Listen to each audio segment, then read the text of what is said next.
मेरा नाम अंशुमन खजूरिया है और मैं तालाब तिल्लो का निवासी जम्मू शहर रहता हूँ। 31 दिसंबर को रात को मैं जब वापस आ रहा था तो मेरी बाइक स्लिप हो गई अचानक से किसी की टक्कर के कारण और मैं अनकॉन्शियस की हालत में था। तो तब कोई भी मेरी हेल्प नहीं कर रहा था। अचानक से सीआरपीएफ की एक कैब कॉन्वॉय जा रही थी, उसमें महिला अधिकारी मैम कमलेश सिसोदिया जी ये थे। इन्होंने अपने जो सबॉर्डिनेट्स थे गाड़ी रुकवाई और वहाँ पे उनको भेजा अपने जो उनके साथ थे अधिकारी कि जाके उनकी मदद करो और इनकी वजह से ही मेरी आज जान बच पाई है। और आज मैं जो भी हूँ, आज मैडम की जो मैडम ने उस दिन निर्णय लिया, आर्मी हमेशा बॉर्डर हो या इनर सर्कल हो, हमेशा जान बचाने में फ्रंट रहती है। अगर आउटर में दुश्मनों से तो इनर में अपने देशवासियों की भी जान बचाने में हमेशा अव्वल नंबर पे रहती है। आज इन्हीं की वजह से मैं पूरा स्वस्थ हूँ। मेरे घर वाले इनका बड़े बड़े आभारी हैं, थैंक यू हैं कि इनकी वजह से मेरी जान आज बच पाई है।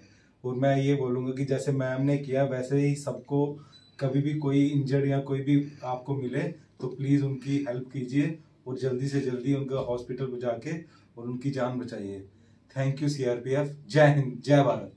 नमस्कार, मैं कमल सिसोदिया सीआरपीएफ की महिला अधिकारी हूँ और आज मैं ये संदेश सभी को देना चाहती हूँ कि किसी भी मनुष्य की, किसी भी इंसान का जो जीवन होता है वो सर्वोपरि होता है। जहाँ हम अपने सुरक्षा बल में जब कार्य करते हैं तो अपनी जान को हथेली पर लेकर देश की रक्षा करते हैं। हम अपने जनमानस, अपने देश के नागरिकों की रक्षा करते हैं। तो रक्षा केवल दुश्मनों से नहीं होती बल्कि जिस भी रूप में संभव हो वो करनी आवश्यक है। लेकिन ये दायित्व केवल हमारा ही नहीं बल्कि भारत के हर एक नागरिक का, और मैं तो ये कहूंगी कि विश्व में हर एक मनुष्य का है, क्योंकि सबसे बड़ा धर्म यदि कुछ है तो वो है मानवता। अगर मनुष्य मनुष्य के काम ना आ सके तो फिर मानव होने का अर्थ क्या है। और ऐसा ही कुछ एक हादसा, एक इंसिडेंट घटा श्री खजूरिया जी के साथ में, जो कि तालाब तिल्लो जम्मू के निवासी हैं। ये 31 दिसंबर की रात को बाइक पे जा रहे थे, अकेले यात्रा कर रहे थे और इनका अचानक एक्सीडेंट हुआ। कोई गाड़ी इनको मार के चली गई और ये वहाँ पे रोड पे बिल्कुल बेहोश होके गिरे हुए थे। इतना इनको खून बह रहा था, इनकी बदहवास कंडीशन थी। लेकिन बड़े दुख का विषय है साथियों कि कितनी गाड़ियां वहां से गुजर रही थी लेकिन कोई भी इनकी सहायता के लिए नहीं रुका। और हाईवे था, खुदा ना खास्ता अगर कोई गाड़ी इनके ऊपर से गुजर जाती तो क्या होता। इनकी क्रिटिकल कंडीशन थी, अगर वक्त पे ये अस्पताल ना पहुंचते तो जीवन और मृत्यु के बीच में रोड पे पड़ा हुआ एक मनुष्य जूझ रहा है और मानवता शर्मसार हो रही है क्योंकि उनका सहायता करने वाला वहां कोई नहीं है। किसी को पार्टी में जाने की जल्दी है, किसी को कहीं जाने की जल्दी है, लेकिन क्या किसी मनुष्य का जीवन इतना इंपॉर्टेंट नहीं है कि हम अपनी पार्टी में जाना थोड़ा डिले कर सकें? ये मेरा प्रश्न है सभी व्यक्तियों से। तो उस वक्त मैंने केवल इंसानियत के नाते, केवल इसलिए नहीं कि मैं एक सीआरपीएफ में अधिकारी हूं, बल्कि एक इंसान होने के नाते इनकी तत्काल सहायता की, इनको अस्पताल पहुंचाया, इनके परिवार को सूचित किया और जो भी संभव सहायता हो सकती थी वो की। तो आज जो इनको ये जीवन दान मिला है, ये मैं तो नहीं बल्कि ईश्वर, क्योंकि वही किसी ना किसी रूप में मनुष्य को फरिश्ते के रूप में भेजता है। तो सबसे मैं यही दरख्वास्त करूंगी कि जितना भी संभव हो, जहां भी संभव हो, आप दूसरे मनुष्यों की सहायता करें। क्योंकि आज ये अगर सड़क पे पड़े होते, कल कोई और हो सकता है, आप हो सकते हैं, आपका कोई परिवारजन हो सकता है। हम एक दूसरे को जानते नहीं है लेकिन जो मानवता का जो रिश्ता है वो हमें जोड़े हुए हैं। तो खजूरिया जी, आप कैसा महसूस कर रहे हैं?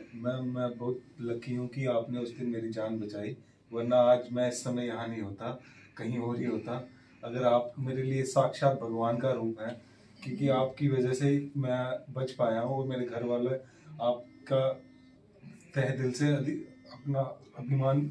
नहीं, ये तो ईश्वर ने आपका जीवन बचाना था तो इसलिए शायद हमें वहाँ भेज दिया। और मैम आपके इस कार्य से मुझसे शिक्षा मिली है, आगे से मैं भी कोई भी किसी का एक्सीडेंट होगा तो उसकी जिंदगी अवश्य बचाऊंगा।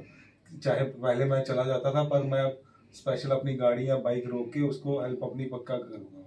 देखिए कितनी बड़ी बात है। तो हमारे बीच में जो अंशुमन खजूरिया जी हैं, उन्होंने भी ये संदेश सबको दिया है कि वो खुद भी आगे कभी ऐसा कुछ हादसा किसी के साथ होगा तो उसकी सहायता करने के लिए तत्पर रहेंगे।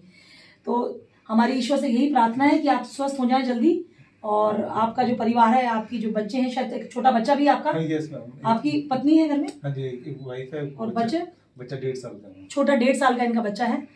तो बहुत सारी आपको नव वर्ष की शुभकामनाएं। और आपका जो नव वर्ष है एक नए जीवन के साथ शुरू हुआ है, एक अच्छे इंसान के रूप में आप इस नए साल का और वो कर सकें, तो इसके साथ साथ बहुत सारी शुभकामनाएं। और दोबारा भी कभी हम और सीआरपीएफ कभी भी आपके काम आ सके तो जरूर हमें बताइएगा। बहुत बहुत धन्यवाद। शुक्रिया। जय हिंद, जय भारत।